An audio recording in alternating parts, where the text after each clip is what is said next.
My name is Sarah, and for as long as I can remember, Willow Creek was more than just a house. It was the beating heart of our family. A majestic Victorian nestled in the rolling hills of upstate New York, it had been in the Sterling family for 5 generations. Every crack in its plaster, every creak in its floorboards held a memory. My grandmother, Eleanor Sterling, was the matriarch, a woman of formidable will, unyielding expectations, and an even more formidable, deeply buried secret. Her presence filled every room, her opinions shaped every decision, and her love, though fierce, often felt like a gilded cage. Our family, a seemingly picture-perfect tapestry of accomplished individuals, doctors, lawyers, artists, and shrewd business people, gathered at Willow Creek every summer. Cousins, aunts, uncles, we were a boisterous, loving clan, united by tradition and the unspoken understanding that Eleanor was our sun, and we, her orbiting planets. We presented a united front to the world, a facade of effortless success and unwavering loyalty. But beneath that polished surface, currents of resentment and ambition ran deep, ready to erode the very foundations of our seemingly perfect world, a world meticulously constructed by Eleanor herself. The first tremor of what would become an earthquake, shaking the Sterling family to its core, hit during the reading of my grandfather's will. Arthur Sterling, my grandfather, had passed peacefully in his sleep just weeks prior, a gentle soul whose quiet wisdom and calming presence had always been a quiet counterpoint to Eleanor's vibrant, often overwhelming energy.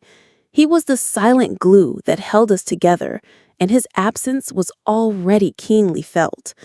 We expected his considerable fortune to be divided equally among his children, with Eleanor retaining Willow Creek, of course. It was tradition, it was fair, and it was predictable. But what happened next blindsided us all, shattering our expectations and revealing a hidden chapter in our family's history.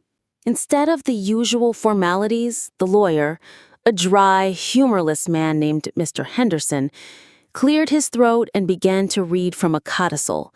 This was an addition to the will, written just months before my grandfather's passing. It stated that a significant portion of his wealth, and more controversially, a 51% controlling stake in Sterling Holdings, the family's thriving real estate empire that was the bedrock of our prosperity, was to be bequeathed to my estranged uncle, Marcus. Marcus, the black sheep, the prodigal son who had vanished without a trace 15 years prior after a spectacular, publicly humiliating falling out with Eleanor. A collective gasp filled the room, so loud it seemed to echo off the high ceilings. Eleanor, usually unshakable, her composure as solid as the foundation of Willow Creek itself, went ashen, her lips pressing into a thin white line. My Aunt Clara, a perpetual busybody whose life revolved around family gossip and maintaining appearances, almost choked on her jasmine tea, her eyes wide with scandalized disbelief. My father, Robert, a man of quiet dignity and a deep respect for tradition, simply stared at the lawyer, his jaw clenched, a vein throbbing visibly on his temple. Marcus? The name hung in the air like a forbidden curse, a toxic cloud threatening to poison the very air we breathed. My father, Robert, always the peacemaker, the dutiful son, tried to mediate, his voice strained. Eleanor, surely there's been a mistake. Marcus, he abandoned us. He brought so much pain. Father wouldn't.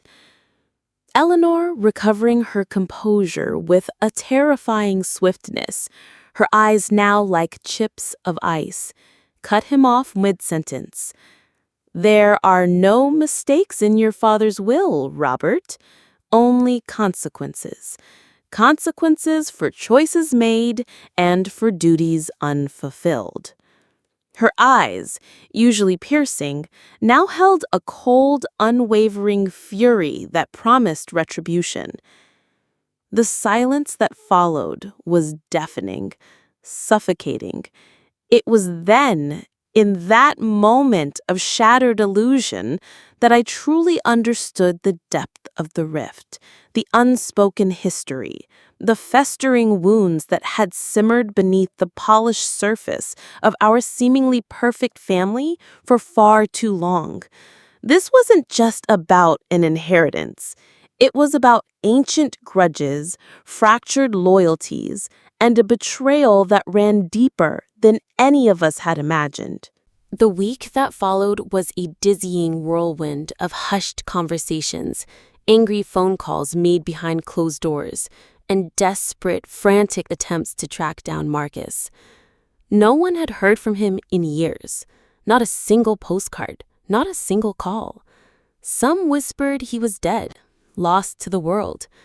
Others, with a hint of bitterness, speculated that he was living a lavish life somewhere far away, perhaps on a secluded island, oblivious to the chaos and devastation he had unleashed upon our family. Eleanor simply refused to speak his name, as if uttering it would give him power. Then he arrived. Not with fanfare, no grand entrance or dramatic announcement, but with the quiet dignity of a man who knew he was walking straight into a war zone. Marcus Sterling, my mysterious uncle, appeared on the doorstep of Willow Creek on a Tuesday afternoon. 15 years older, a little grayer at the temples, a few more lines etched around his eyes, but with the same intense, piercing eyes that I remembered from fragmented childhood photographs. He carried a single, worn leather duffel bag, as if he expected his stay to be brief, a mere formality. His reunion with Eleanor was chillingly silent. No hugs, no tears, no emotional outburst. Just two titans staring each other down across the grand foyer. Their shared, fractured history hanging heavy in the air between them, an invisible wall of resentment and unspoken pain. The air itself seemed to crackle with their suppressed emotions. "Marcus," Eleanor finally said, her voice a thin thread of steel, barely above a whisper, yet it cut through the silence. "Mother," he replied, his voice calm, steady, and utterly devoid of emotion, a carefully constructed mask. It quickly became agonizingly clear that Marcus had no intention of relinquishing his inheritance. He was not the irresponsible, wandering son we remembered, the boy who chafed under Eleanor's rigid control. He was a man with a singular purpose, and that purpose involved taking full, undeniable control of Sterling Holdings. He had returned not to beg for forgiveness, but to claim what he believed was rightfully his. "This was Father's wish," he stated at a tense family meeting held in the formal dining room, his gaze sweeping over our astonished, weary faces, not a hint of wavering in his voice. He believed I could bring new vision to the company, a necessary evolution. My father, ever the diplomat, ever trying to smooth over the rough edges, tried to reason with him, his voice laced with desperation. "Marcus, you've been absent for years. We've built this company. We've maintained it. We've brought it to where it is today. You can't just waltz back in." "And for that, I am grateful, Robert," Marcus conceded, a hint of something unreadable. Was it irony or perhaps a flicker of genuine appreciation in his eyes? "But gratitude does not equate to ownership. I have a vision for Sterling Holdings that goes beyond what you can imagine, a vision for the 21st century, not the 19th. Eleanor, who had been silent, rigid as a statue, suddenly spoke, her voice sharp as a razor, cutting through the tension. "What vision, Marcus? The vision of a man who abandoned his family and responsibilities? A man who disappeared without a word, leaving nothing but heartache?" The vision of a man who learned what it truly means to build, mother. He retorted, his voice rising slightly, and for the first time I saw a flicker of the old Marcus, the defiant one who challenged Eleanor at every turn, refusing to be tamed. While you clung to tradition, to the past, I was out in the world learning new strategies, adapting to change, forging my own path. I didn't abandon, I escaped. The battle lines were drawn, stark and unyielding. On one side, Eleanor, my father Robert, and Aunt Clara representing tradition, established order, an unwavering belief in their version of family history, and a deeply ingrained sense of betrayal.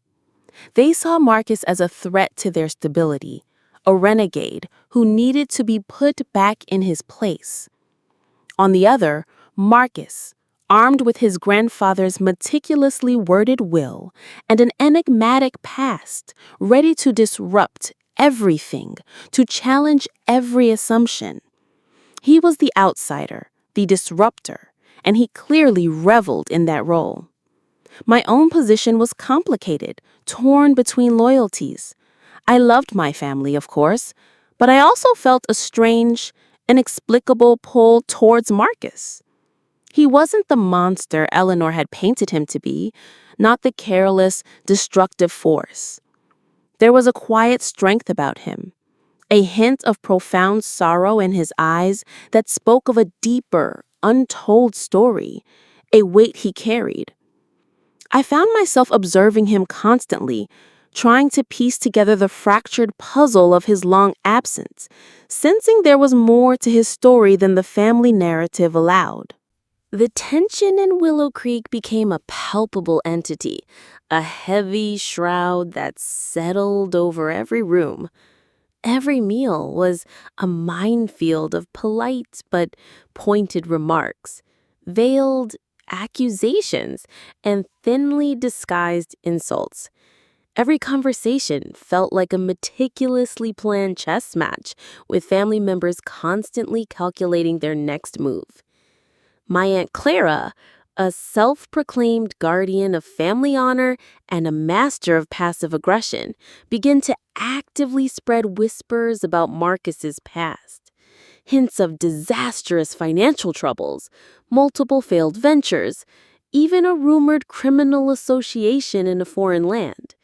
She reveled in painting him as a dangerous, untrustworthy outsider. Marcus, meanwhile, remained infuriatingly calm, his composure unnerving. He spent his days secluded in the old study, poring over my grandfather's extensive financial records, meticulously cross-referencing figures, occasionally making hushed phone calls to his own mysterious contacts.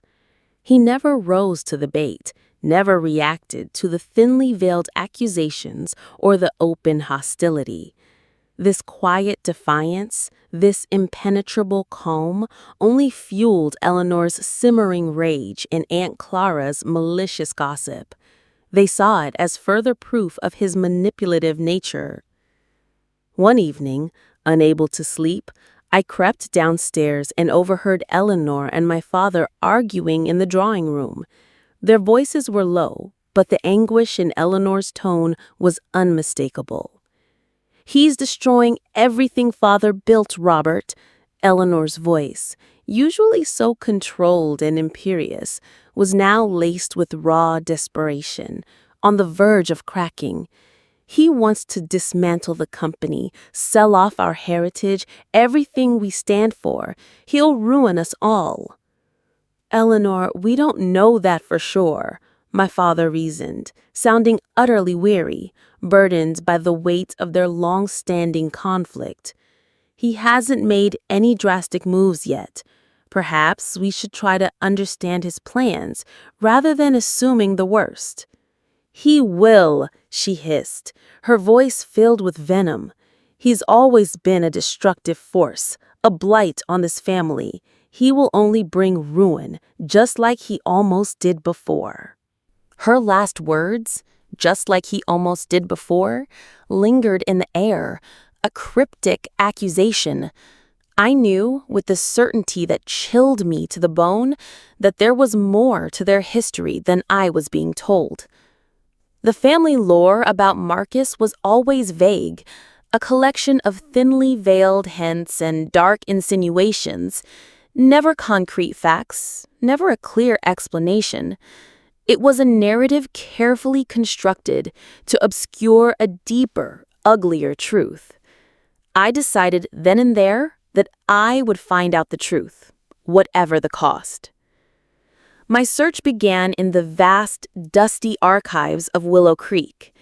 The house itself felt like a living memory, a silent witness to generations of Sterlings, holding whispers of the past within its very walls. I started with my grandfather's old office, a room that had been meticulously locked and untouched since his passing, as if time itself had frozen within its confines. With a bit of gentle persuasion and a surprisingly effective hairpin that I found on the floor, I managed to pick the old ornate lock.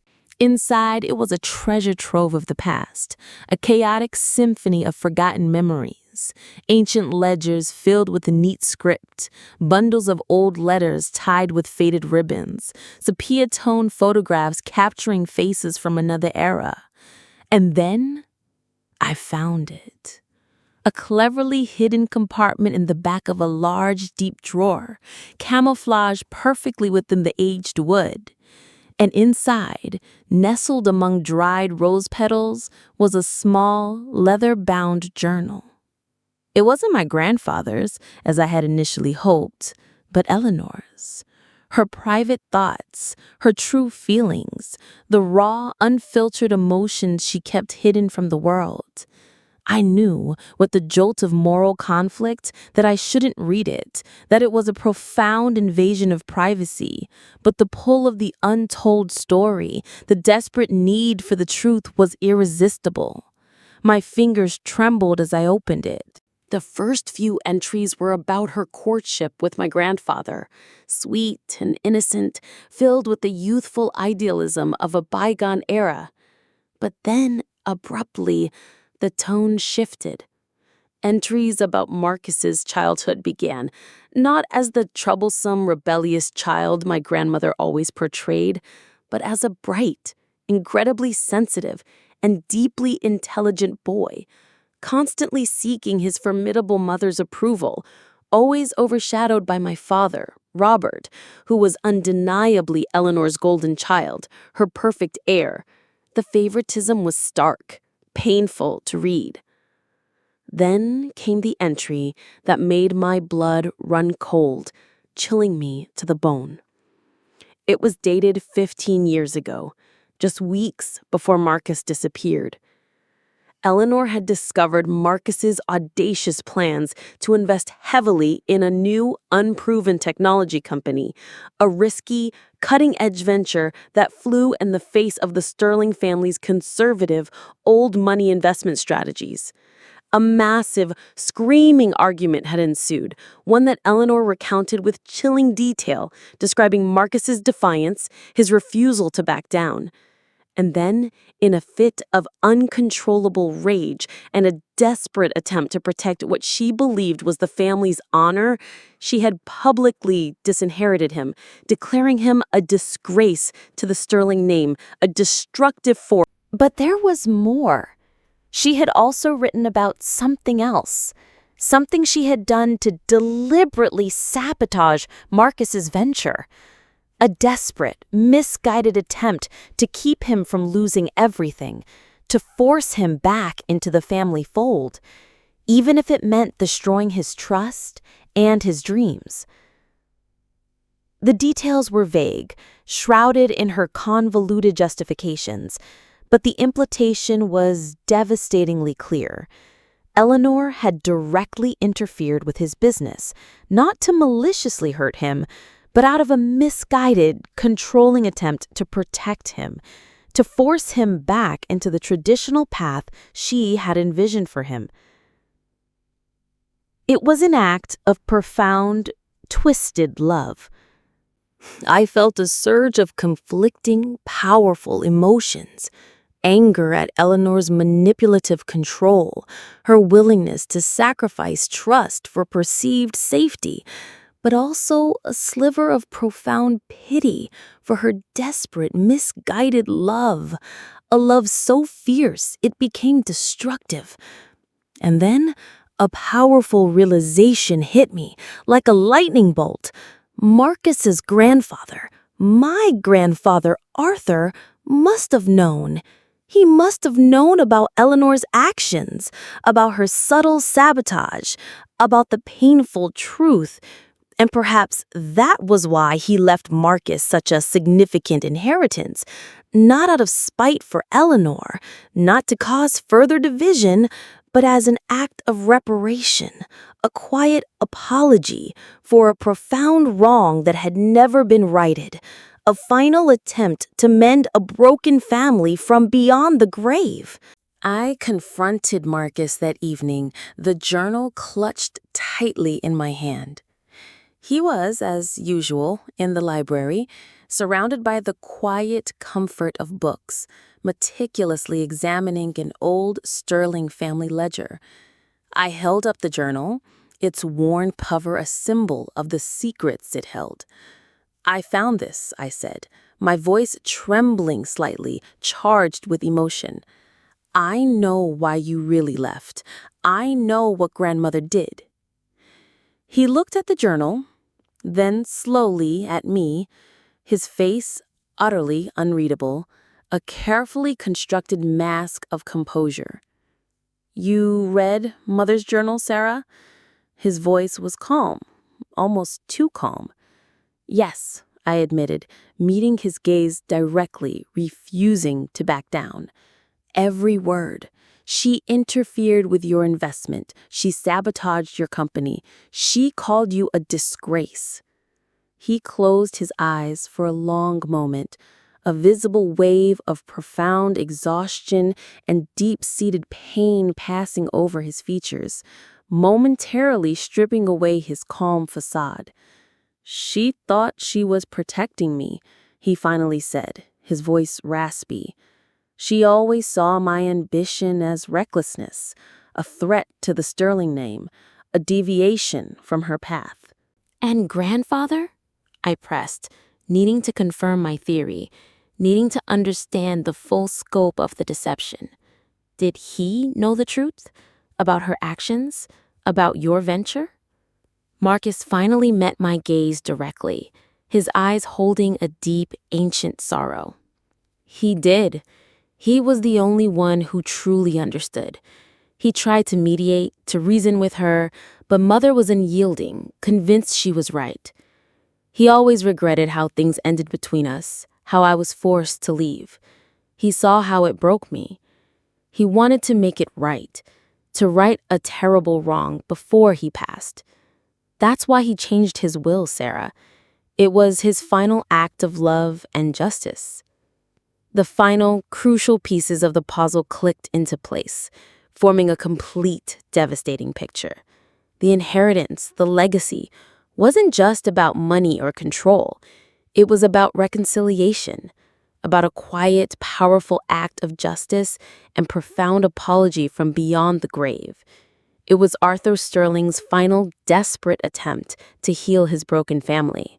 Armed with this new, devastating knowledge, I realized the family wasn't just fighting over money or control of a business. They were fighting over a meticulously constructed narrative, a version of history that Eleanor had painstakingly crafted to protect her own vulnerabilities, her own profound guilt, and her image. The truth was far more complex, far more heartbreaking. My father, Robert, when I painstakingly told him everything, showing him the entries in the journal, was utterly devastated. He hadn't known the full extent of Eleanor's actions, the true depth of her manipulation. He had always believed Marcus was simply irresponsible, flighty, deserving of his disinheritance. The revelation fractured his understanding of his own mother, of his family's history, and of his own place within it. He seemed to shrink, visibly burdened by the weight of the lies. Aunt Clara, on the other hand, was not devastated, but absolutely furious. She reacted with vitriolic outrage, her face contorted in a mask of disbelief and anger. She accused me of being manipulated by Marcus, of concocting lies, of betraying Eleanor, her lifelong idol. Her loyalty to Eleanor was absolute, bordering on obsessive, and she could not fathom a world where her beloved matriarch was anything less than perfect. "You're siding with him, Sarah? With that man who abandoned us? With a liar?" she shrieked, her face red with indignant rage, her finger trembling as she pointed it at me. "You've been brainwashed. This is a betrayal of everything this family stands for." The family gathered again for what felt like the 100th time in the grand dining room.